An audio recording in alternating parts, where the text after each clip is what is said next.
Hello everyone, स्वागत है आप सबका मेरे यूट्यूब चैनल में।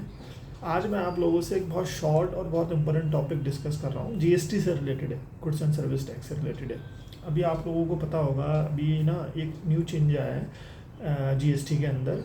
मैं बस एक सिंपल लगा एक अमेंडमेंट आपको एक चेंज बता रहा हूँ, बहुत सारा नहीं बता रहा, ताकि आपको याद भी आ जाए या याद भी रहे और जो है ये समझ में भी आ जाए।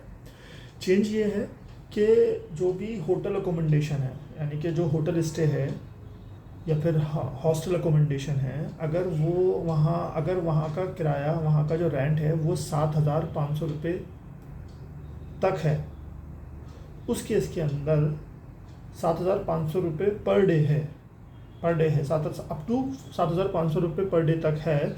उस केस के अंदर जीएसटी का रेट जो है वो बस अब 5% हो गया है, बस 5%। अर्लियर जो है ये था 12%, बट अभी फ्रॉम 22 सितंबर 2025 अब ये रेट जो है वो घटकर 5% हो गया है।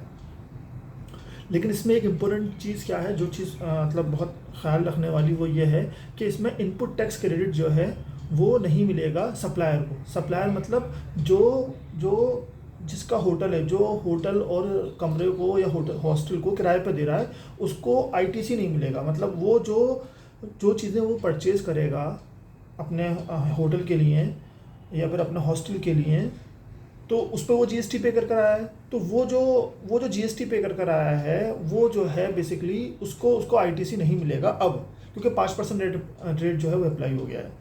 इसको सीबीआईसी ने बड़े अच्छे से अपना एफएक्यूज़ के थ्रू समझाया है कि अब सप्लायर को आईटीसी नहीं मिलेगा अगर 5% रेट जीएसटी अप्लाई हो रहा है। अगर 7,500 से ज़्यादा है होटल का किराया, तो उस केस के अंदर जो है वो 18% जीएसटी होगा, प्लस वहाँ पर आईटीसी मिल जाएगा।